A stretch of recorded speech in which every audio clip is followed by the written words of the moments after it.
Something shocking just happened in the global markets, and almost nobody is talking about it the right way. In just a few hours, defense-related stocks crashed, then completely reversed. Billions of dollars disappeared and then reappeared, like nothing happened. But hidden inside this chaos is something far bigger than stocks. A potential $500 billion to $600 billion wave of government spending, a massive shift in global capital flow, and a move that could quietly reshape currency strength, inflation, and market value worldwide.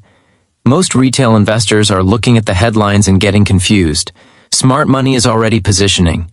Get this wrong, and you may enter at the worst time. Understand it correctly, and you could ride a multi-year macro trend.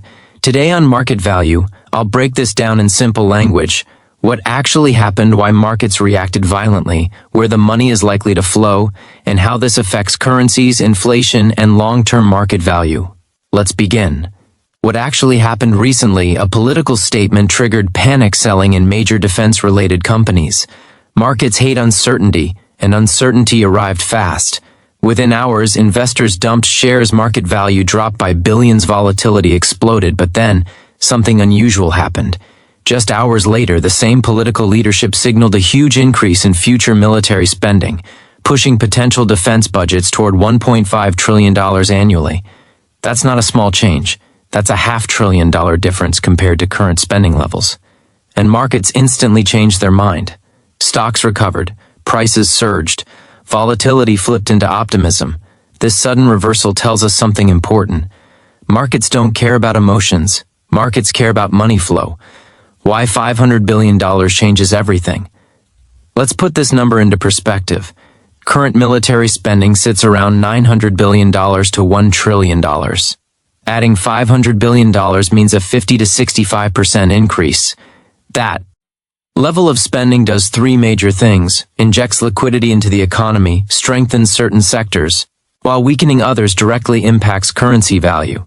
When governments spend at this scale, they rarely save money. They either print money, increase borrowing, or redirect funds from other areas. All three affect inflation and currency strength. This is why this story is not just about defense stocks. It's about market value and currencies. The currency angle, most people miss this. Large government spending creates currency pressure. Here's how: more spending, more money in circulation, more money. Inflation pressure, inflation. Currency purchasing power weakens. But here's the twist. If spending is tied to strategic industries, global capital often flows into that country's markets, temporarily strengthening the currency. So you get a push and pull effect. Long-term inflation risks short-term capital inflows. This creates volatility, which smart investors love, and unprepared investors fear. Why smart money acted differently. While headlines caused panic, institutional investors quietly stepped in. Instead of selling, they increased exposure. They placed directional bets. They positioned for recovery. This tells us something powerful. Big money believe the long-term spending narrative, not the short-term drama. Markets often move before the public understands why. Where the money is likely to go when governments increase defense spending, it doesn't go everywhere equally. It usually flows into missile defense systems, aerospace technology, surveillance and satellite networks, cyber and autonomous systems. One major proposal discussed is a nationwide missile defense shield, similar to systems already used in other countries, but on a much larger scale. Such projects don't cost millions. They cost hundreds of billions over decades. And long-term contracts mean predictable cash flows, which markets love. Why old companies still win? Many people assume new tech. Startups will replace traditional defense companies. That rarely happens quickly. Why? Infrastructure takes decades to build. Skilled labor is limited. Government contracts favor proven systems large contractors already have. Manufacturing capacity, political relationships, multi-year order, backlogs. Some companies already have 2 to 3 years of guaranteed revenue locked in. That stability matters when markets become uncertain. Market value pattern. Most people ignore. Here's a classic market behavior. Sector performs well. One major company underperforms. New shock hits. We can sell. Institutions accumulate. When the sector moves up again, the lagging leader often catches up aggressively. This isn't hype. This is textbook market behavior. Real risks. Important. Now, buddy, let's be honest. There are risks. One, political risk: spending plans must pass government approval. Budgets can be reduced or delayed. Two, execution risk: large defense projects often face delays, cost overruns, technology failures. Three, market risk. If interest rates rise or inflation spikes, stock valuations can compress, currency volatility increases. 4%, dividend and buyback limits: short-term income-focused investors may exit, increasing volatility. This is not a guaranteed win. It's a macro opportunity with risk.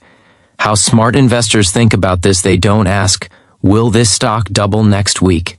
They ask, will spending be higher in 5 to 10 years? Will global security demands increase? Will governments reduce defense budgets or expand them? If spending grows, capital follows. If capital follows, market value shifts. It's that simple. The bigger global picture: rising geopolitical tension means higher defense budgets, globally competitive military modernization, increased technology investment. This doesn't just affect one country, it impacts global trade, currency, competition, inflation trends. Emerging market stability: defense spending becomes a macroeconomic force, not just a sector play. So let's wrap this up. Clearly, this story is not about panic. It's not about political drama.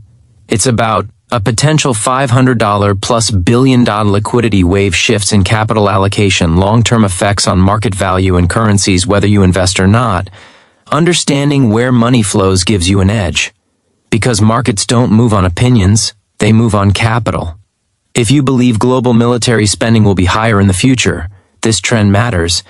If you believe it will be lower, stay cautious. That decision is yours. This is market value, where we don't chase headlines, we follow the money.